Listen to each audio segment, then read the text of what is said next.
السلام علیکم ورحمۃ اللہ وبرکاتہ۔ رب اشرح لی صدری ویسر لی امری واحلل عقدۃ من لسانی یفقہوا قولی۔ آپ کا اپنا ڈیجیٹل پلیٹ فارم، آپ کا چینل، آپ کی آواز، آپ کی امنگوں کا ترجمان، میں ہوں آپ کا اپنا ابن سکندر خان۔ دمشق شہر پر بات کروں گا، انسانی تاریخ کا قدیم ترین شہر، دنیا کے طاقتور ترین بادشاہوں کا پایہ تخت دمشق، عروج و زوال کی دردناک داستان۔ میرے ساتھ جمع رہیے گا، بہت ہی خاص ولاگ ہے یہ تاریخ کے طالب علموں کے لیے۔ بی بی سی عربی کے لیے ولید بدران نے ایک کالم لکھا ہے۔ یہ میرا ولاگ ولید بدران صاحب کے کالم سے ماخوذ ہے۔ بغیر کسی توقف کے، بغیر کسی لمبی چوڑی تمہید کے میں اپنے موضوع پر آؤں گا، لیکن یہ درخواست ضرور کروں گا کہ ضرور سب دوست چینل کو سبسکرائب بھی کریں، لائک بھی کریں، شیئر بھی کریں اور بیل آئیکن ضرور پریس کر دیں تاکہ میرے آپ آنے والے ویلاگز اور میرے آنے والے لائیو سٹریم کے نوٹیفیکیشن موصول کرتے رہیں۔ رات کو 9 بجے پاکستانی وقت کے مطابق میرا لائیو سٹریم ہوتا ہے، تو میرے لائیو سٹریم میں بھی آپ ضرور میرے ہم سفر بنے، میں آپ کا تھینکفل ہوں گا۔ میرے دوستو، شام میں 13 سال سے جاری جنگ کے بعد باغی گروہ نے دارالحکومت دمشق میں کا قبضہ سنبھال لیا ہے اور انہوں نے بشار الاسد کے دور اقتدار کے خاتمے کا بھی اعلان کر دیا ہے۔ یہ دمشق کی صدیوں پرانی اور طویل تاریخ کا ایک نیا دردناک باب ہے۔ تاریخ دانوں کو یہ تو معلوم ہے کہ دمشق دنیا کا قدیم ترین شہر ہے، مگر وہ قطعیت یہ نہیں کہہ سکتے کہ پہلی بار اس مقام پر کوئی باقاعدہ تہذیب کب وجود میں آئی۔ سن 1950 کے دوران ہونے والے کھدائی کے نتیجے میں ملنے والی باقیات سے اندازہ لگایا گیا ہے کہ 4000 سال قبل از مسیح میں دمشق کے جنوب مشرق میں واقع علاقے تل الشیخ میں لوگ آباد تھے۔ ویسے یہ بھی شہادتیں آئی ہیں کہ نوح علیہ السلام کے عذاب سے پہلے ہی دمشق اور بائبل شہر دنیا کے قدیم ترین شہر ہیں، اور یہ oldest civilisation of the world, جسے بائبلین سویلائزیشن کہتے ہیں، یہ شہر دمشق اس کا بھی پایہ تخت رہا ہے۔ قدیم شہر کے علاقے ابلا موجودہ تل مردیخ سے 3000 سال قبل مسیح کے مٹی کے برتن اور سلیٹیں بھی دریافت ہوئی ہیں جن پر لفظ دمشق درج ہے۔ مصر میں تل العمارانہ نامی علاقے میں دریافت کی گئی مٹی کی سلیٹ سے اس شہر کا پہلا حوالہ سامنے آیا۔ سن 1490 قبل از مسیح میں اس علاقے میں تختمس سوم نامی ایک فرعون بادشاہ کا قبضہ تھا۔ 1000 سال قبل مسیح کے دوران دمشق آرمینی علاقے کا دارالحکومت بنا اور اس کا ذکر بائبل اور اشوریہ کے ریکارڈ میں بھی ملتا ہے۔ دمشق میں واقع مسجد اموی کی کھدائی کے دوران دریافت ہونے والے پتھر کی ایک صلیب پر افسانوی مخلوق ابو اللاہول کا تذکرہ بھی موجود ہے۔ ارمیوں نے یہاں ایک نہروں کا نظام بنایا تھا اور شہر کے کئی علاقوں کو نام اور آرامی زبان دی گئی جو اسلام کی آمد تک قائم رہی۔ مسیح دور سے قبل کی صدیوں کے دوران دیگر دارالحکومتوں کی طرح دمشق پر بھی بیرونی حملہ آوروں نے قبضہ کیا، جیسے آشوری قوم، سلطنت بابل، فارس، یونان اور رومی وغیرہ۔ 333 قبل مسیح میں اسکندر اعظم نے مہم کے دوران دمشق رومن سلطنت کا دمشق کو حصہ بنا لیا۔ شہر کے شمال مغرب میں گریک سلطنت کا، یونانی سلطنت کا حصہ بنایا، اور شہر کے شمال مغرب میں بنو امیہ کی عظیم مسجد کے قریب آج بھی رومن محل کی باقیات موجود ہیں۔ یہاں ایک چرچ بھی موجود ہے جہاں روایات کے مطابق حضرت عیسیٰ علیہ السلام کے ساتھی پول نے دمشق میں ہی مسیحی مذہب قبول کیا تھا۔ باقی شام کی طرح دمشق بھی 4 صدی میں مسیح شہر بن چکا تھا۔ سن 395 میں رومن سلطنت ٹوٹنے کے ساتھ دمشق بازنطینی یا بیزنٹین امپائر کے لیے ایک اہم دفاعی گڑھ بنا۔ سیاسی، فکری اور مذہبی اختلافات کے باعث قسطنطنیہ کی تقسیم اور 6 صدی میں فارس یونانی جنگیں ہوئیں، جن میں سے اکثر شامی سرزمین پر لڑی گئیں۔ اس نے ملک کی معاشی حالات کو خراب کیا اور نتیجتاً دمشق نے سن 635 میں مسلم فوجوں کے لیے اپنے دروازے کھول دیے۔ انسائکلوپیڈیا بریٹینیکا کے مطابق اگرچہ عرب مسلمان اپنے ساتھ ایک نیا مذہب، ایک مقدس کتاب قرآن اور نئی فکری سوچ اور قانونی نظام لائے تھے، تاہم انہوں نے دمشق کے علاقائی خد و خال کو بدلنے کی کبھی کوشش نہیں کی۔ سن 661 میں خلافت بنو امیہ کے بانی حضرت معاویہ بن ابو سفیان نے شامی دارالحکومت میں پہلا دربار قائم کیا اور اس کے بعد قریب 1 صدی تک یہ شہر پھیلتی ہوئی اس سلطنت کا دارالخلافہ رہا، جو موجودہ دور میں اسپین سے چین کی سرحدوں تک موجود ہے۔ رقبے کے لحاظ سے یہ اسلامی تاریخ کی سب سے وسیع سلطنت تھی، جس کا دارالحکومت دمشق تھا۔ دمشق کی مسجد اموی اس دور کی عکاسی کرتی ہے۔ اسے اموی خلیفہ ولید نے سن 706 سے 715 کے دوران تعمیر کروایا تھا، اور یہ فن تعمیر کا ایک انمول کیا کہتے ہیں خزانہ ہے، اور ورلڈ ہیریٹیج میں UNESCO کی میں بھی یہ مسجد شامل ہے۔ اگرچہ ماضی میں اس شہر کو کئی بار نقصان بھی پہنچا، اسے نظر آتش بھی کیا گیا اور متعدد بار اس کی تعمیر نو بھی کی گئی، تاہم یہ آج بھی اسلامی فن تعمیر کا ایک عجوبہ شہر ہے۔ میرے دوستو، سن 750 میں خلافت امویہ کے زوال کے بعد عباسی خلیفاؤں نے شام سے دارالخلافہ منتقل کیا اور بغداد کو اپنا دارالخلافہ بنایا۔ یوں اسلامی تاریخ میں دمشق کا رتبہ ایک صوبائی شہر تک محدود ہو کر رہ گیا۔ یہاں سے اٹھنے والی کئی بغاوتوں کے باعث نئے حکمرانوں، عباسی خلفاء نے ان پر سختیاں بھی کیں، جیسا کہ ان کی دور کی نشانیاں سمجھے جانے والی عمارتوں میں لوٹ مار اور شہر کی دفاعی دیواروں کو گرانا وغیرہ وغیرہ۔ لیکن وقت کے ساتھ جیسے ہی عالمی تجارتی راستے تبدیل ہوئے، دمشق نے اپنا وہ معاشی مقام بھی کھو دیا جو ماضی بعید میں اسے حاصل رہا ہے۔ صورتحال اس وقت بھی نہ بدلی جب 9ویں صدی کے دوران بغداد سے دارالخلافہ قاہرہ منتقل ہو گیا، اور 11ویں صدی کے دوران دمشق سلطنت فاطمیہ کا حصہ بن گئی۔ 11ویں صدی کے اواخر میں صلیبی جنگوں نے ایک بار پھر شہر کو خطرے میں ڈالا۔ اگرچہ دمشق پر براہ راست قبضہ نہیں ہوا، لیکن کئی بار اس شہر پر شدید حملے ہوئے اور طویل عرصے تک یہ شہر زیر محاصرہ رہا۔ اس دور میں شہر کے در و دیوار دوبارہ تعمیر کیے گئے اور شہر کے شمال مغربی علاقے پر محل تعمیر کیا گیا، اور 12ویں صدی تک شہر چھوٹی چھوٹی برادریوں میں بٹ چکا تھا، جہاں ہر علاقے نے اپنی سہولیات، مساجد، حمام، تندور، پانی کے نظام اور بازار وغیرہ قائم کیے۔ تاہم اس کے باوجود مسجد اموی اور مرکزی بازار شہر میں اتحاد کی علامت کے طور پر ہمیشہ برقرار رہا۔ اب کرتے ہیں عہد حاضر کی موجودہ دور کی بات۔ تو میرے دوستو، میرے عزیزو، انسائکلوپیڈیا ویکیپیڈیا اور انسائکلوپیڈیا بریٹینیکا کے مطابق ترک شہزادے نور الدین زنگی کی آمد کے ساتھ دمشق کے نئے دور کا آغاز ہوتا ہے۔ انہوں نے سن 1154 میں شہر پر قبضہ کیا اور اسے اپنی طاقتور سلطنت کا ایک بار پھر دارالخلافہ بنایا۔ صلیبی جنگوں کے دوران یہ ان کا فوجی اڈا تھا اور ایک فوجی مرکز تھا۔ شہر میں تعمیر نو ہوئی اور اس کی دفاعی صلاحیتوں کو دوبارہ مضبوط کیا گیا، کئی نئی عمارتیں تعمیر کی گئیں اور ایک نیا فن تعمیر متعارف کروایا گیا۔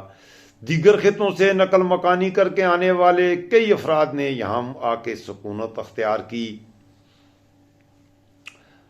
فوجی اور معاشی نقصانات کے باوجود صلاح الدین ایوبی اور ان کے جانشینوں کے زیر کنٹرول آنے کے بعد شہر نے زبردست کامیابیاں سمیٹیں اور انہوں نے یہاں سن 1260 تک حکومت کی۔ میرے دوستو، آگے بڑھتے ہیں۔ دمشق کو تعلیم اور مذہب کا بھی مرکز مانا جاتا ہے۔ جہاں شہزادے دین تعلیم حاصل کرتے تھے اور ایوبی سلطنت مسجد اموی اور جبل فاسیون کے گرد قائم تھی، جہاں کرد نسل کے لوگ فوج میں خدمات سر انجام دیتے تھے۔ سن 1260 میں دمشق اور شام کے کئی علاقوں پر منگولوں نے حملہ کیا، جس سے اس کی معاشی صورتحال تباہ و برباد ہو گئی۔ جب مملوک سلاطین نے مصر پر قبضہ جمایا تو انہوں نے منگولوں کو بھی شکست دی، جس سے معیشت دوبارہ بہتر ہونے لگی۔ 14ویں صدی کے دوران شہر جنوب میں ہوارن روڈ، فلسطین اور مصر کی طرف پھیلا۔ اسی راستے شہر سے خوراک اور لگژری اشیاء کی تجارت بھی کی جاتی تھی۔ اب ذرا بات کرتے ہیں جنگوں سے ہونے والی تباہیوں کی۔ تو میرے دوستو، 150 سال تک دمشق مسلمانوں اور صلیبیوں کے بیچ جنگوں کا مرکز رہا ہے۔ 4 معروف مسلم رہنما نور الدین زنگی، سلطان صلاح الدین، سلطان العدل، سلطان صلاح الدین کے جو چھوٹے بھائی تھے، اور مملوک سلطنت بیبرس مسجد کے قریب دفن ہیں۔ ان کے مقبرے شہر کے پرانے مقامات میں سے ہیں، جن کی 90 کی دہائی میں تزئین اور آرائش کی گئی تھی۔ مملوک دور کے وسط میں دمشق نے 2 بار تباہی دیکھی، پہلے سن 1348 میں اور پھر سن 1349 تک۔ یہاں وبا پھیلی جس نے شہر کی نصف آبادی کو ہلاک کر دیا، اور سن 1401 میں امیر تیمور نے فتح شام کے دوران شہر میں قتل عام اور لوٹ مار اس شہر کی دوسری بہت بڑی تباہی تھی۔ آگے بڑھیں تو میرے دوستو، ان تباہ کاریوں نے شہر کی معیشت کو کمزور بھی کیا اور اس پر برا اثر بھی چھوڑا۔ 15ویں صدی کے دوران تعمیرات میں ایک بار پھر اضافہ ہوا، مگر اس وسعت کی وجہ سے غریب دیہی علاقوں سے لوگوں کی نقل مکانی تھی۔ عثمانی دور کی دستاویزات کے مطابق شہر میں کئی کھنڈرات تھے جو شہر کے دیوالیہ ہونے کا ثبوت تھے۔ خلافت عثمانیہ کے دوران دمشق نے اپنا سیاسی مقام تو کھو دیا تھا، لیکن اس کی تجارتی اہمیت پھر بھی باقی تھی۔ مشرق وسطیٰ اور بلکان کو ضم کرنے سے اندرونی تجارت بڑھی، لیکن اس میں یورپی بالادستی سے شامی شہریوں کا کردار تجارتی ڈپو تک کی رسائی تک ہی رہ گیا تھا۔ عثمانی دور کے دوران دمشق میں حج سیزن کے دوران معاشی سرگرمیاں بہت زیادہ بڑھ جایا کرتی تھیں۔ عثمانی دور کے سلطان، جو خود کو مکہ اور مدینہ کے محافظ کہا کرتے تھے، ان کی کوشش تھی کہ حج کے انتظامات کو منظم کیا جائے۔ اناطولیہ سے مکہ تک کے راستے دمشق ایک مرکزی شہر تھا جو شمال اور مشرق سے آنے والے عازمین حج کی ملاقات کا باقاعدہ مقام بنا، اور اس طرح حج سیزن کے دوران عازمین کی رہائش کے ذریعے شہر میں معاشی سرگرمیاں بڑھنے لگیں۔ یوں تعمیرات اور ترقی بھی انہی راستوں پر ہوئی جو مکہ کی طرف جایا کرتے تھے۔ 19ویں صدی میں تعمیرات کیا کہتے ہیں عروج العظم خاندان کے دور میں 2 افراد، سلیمان پاشا اور اسد پاشا کے ذریعے اموی مسجد کے جنوب میں 2 بڑے خانوں کی تعمیر پر منتج ہوا۔ انہوں نے 18ویں صدی میں سیاسی منظرنامے پر غلبہ حاصل کیا تھا۔ 19ویں صدی نے ایک نئے دور کا آغاز کیا۔ مصر کی نیم آزاد حکمران محمد علی پاشا نے سن 1832 سے 1840 تک شام کا کنٹرول سنبھالا، اور جدت کے عمل نے یورپی طرز زندگی کو یہاں فروغ دیا۔ یورپین طاقتوں کی مدد سے عثمانیوں کی واپسی کے بعد مقامی معیشت پر یورپی تسلط قائم ہوا، لیکن جدت کا عمل سست پڑ گیا، اور سن 1860 میں پرتشدد مذہبی جنونیت نے خطے میں اور خاص طور پر موجودہ لبنان کے علاقے میں براہ راست یورپی مداخلت کی راہ ہموار کر دی۔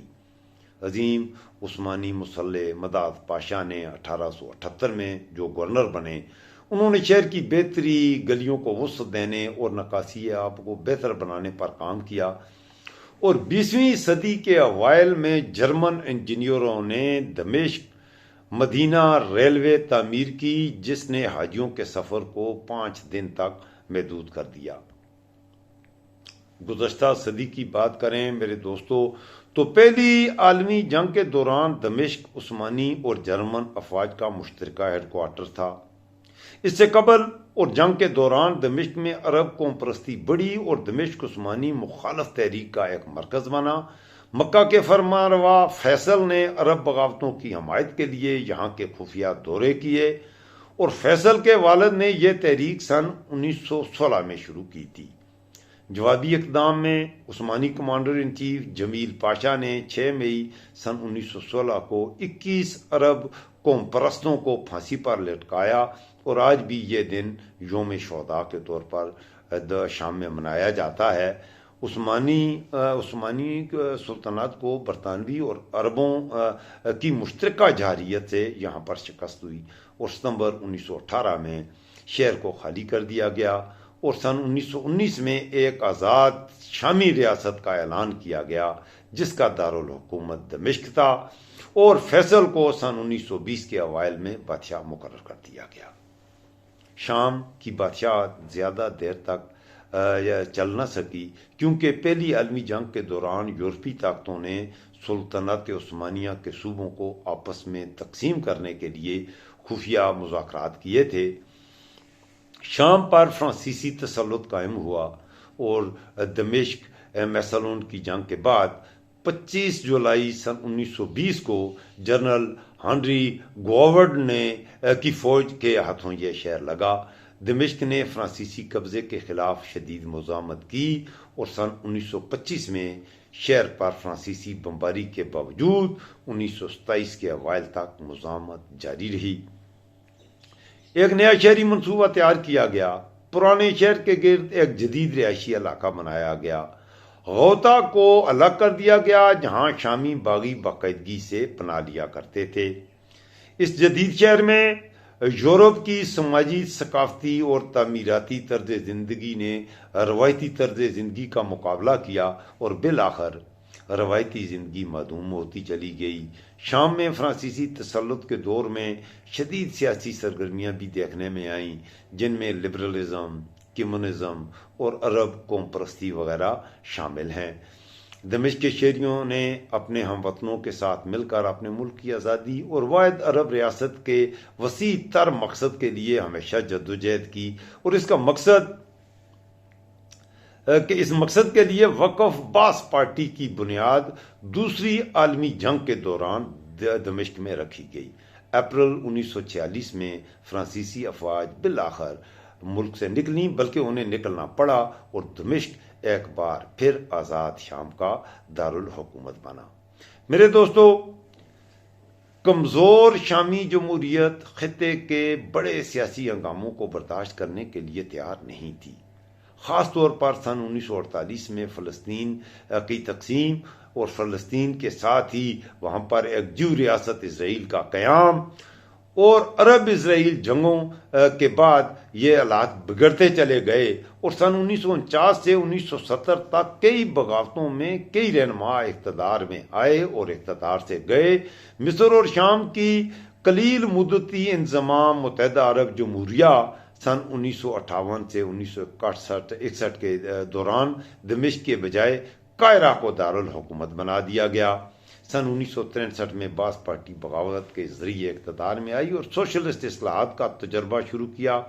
سن 1970 میں اس وقت کے وزیر دفاع حافظ الاسد کی قیادت میں ایک اندرونی بغاوت ہوئی، جس کے بعد وہ 30 سال تک ملک کے اقتدار میں رہے، سربراہ رہے، اور سن 2000 میں ان کی موت کے بعد ان کا بیٹا بشار الاسد شام کا سربراہ بنا۔ بشار الاسد ایک جدید اور اصلاح پسند صدر کے طور پر ابھرا شروع میں، تاہم جو امیدیں اس سے وابستہ کی گئی تھیں وہ بڑی حد تک ادھوری ہی رہیں۔ وہ اعلیٰ تعلیم یافتہ تھا، لیکن دمشق کی سیاسی قوتوں، اقتصادی مفادات اور دارالحکومت میں بہتر زندگی کے خواہاں دیہی شامیوں کے لیے آخر تک ایک مقناطیسی کا کام کرتا رہا اور یہاں پر لوگ آ کر آباد ہوتے رہے۔ مارچ سن 2011 میں صدر بشار الاسد کی قیادت میں شامی حکومت کو ایک بے مثال چیلنج کا سامنا اس وقت کرنا پڑا جب ملک بھر میں جمہوریت کے حق میں مظاہرے پھوٹ پڑے۔ شامی حکومت نے احتجاج کو دبانے کے لیے پرتشدد کریک ڈاؤن کیا اور اس کے ساتھ ساتھ پولیس، فوج اور نیم فوجی دستوں کا پوری قوت کے ساتھ استعمال کیا گیا۔ سن 2011 میں حزب اختلاف کی ملیشیا بننا شروع ہوئی اور سن 2012 تک یہ معاملہ خانہ جنگی کی نہج پر پہنچ گیا۔ سن 2011 کے موسم گرما تک شام کے ہمسایہ ممالک اور عالمی طاقتیں اسد کے حامیوں اور مخالفین میں تقسیم ہو گئیں۔ امریکہ اور یورپین یونین بشار الاسد پر تنقید کرتے رہے کیونکہ وہ مظاہرین کے خلاف کریک ڈاؤن کر رہے تھے۔ اگست 2011 میں امریکی صدر باراک اوباما اور کئی یورپی سربراہان نے اسد سے اقتدار چھوڑنے کا مطالبہ کیا۔ تاہم شام کے دیرینہ اتحادی ایران اور روس نے بشار الاسد کے لیے اپنی حمایات جاری رکھیں اور اکتوبر 2011 میں روس اور چین نے اسد کے خلاف اقوام متحدہ کی سلامتی کونسل کی قرارداد کو ویٹو کیا تھا اور خانہ جنگی کے دور میں دمشق ایک دہائی سے زیادہ عرصے تک محفوظ پناہ گاہ بنا رہا، مگر شامی باغیوں نے 8 دسمبر سن 2024 کو بشار الاسد کا تختہ الٹ دیا۔ اب میرے دوستو، دمشق ایک دورائے پر کھڑا ہے، ماضی کی کیا کہتے ہیں عظیم یادگاروں کا امین یہ شہر۔ اچھا، اس کے حوالے سے آپ کو یہ بھی عرض کر دوں کہ یہ دنیا کا اس وقت واحد شہر ہے، اس وقت دنیا کا واحد شہر ہے جو نوح علیہ السلام کے عذاب سے پہلے بھی آباد تھا اور آج بھی آباد ہے۔ پوری دنیا کے جو بھی ریسرچر ہیں انہوں نے ریسرچ کی ہے اور آج اسے دنیا کا قدیم ترین آباد شہر اس دمشق کو قرار دیا جاتا ہے۔ کیا ہوگا آگے آگے دیکھیے، کیا کہتے ہیں جی، ابتدا ہے عشق ہے روتا ہے کیا، آگے آگے دیکھیے ہوتا ہے کیا۔ یہ جو دنیا ہے اس میں اس طرح کی تبدیلیاں آتی ہیں، عروج کو زوال آتا ہے اور زوال سے عروج ملتا ہے۔ اپنا خیال رکھیے گا، مجھے دعاؤں میں یاد رکھیے گا اور مجھے اپنے کومنٹس میں ضرور بتائیے گا کہ آپ کو میرا یہ ویلاگ کیسا لگا۔ اس وقت تک اتنا ہی، اللہ حافظ، فی امان اللہ۔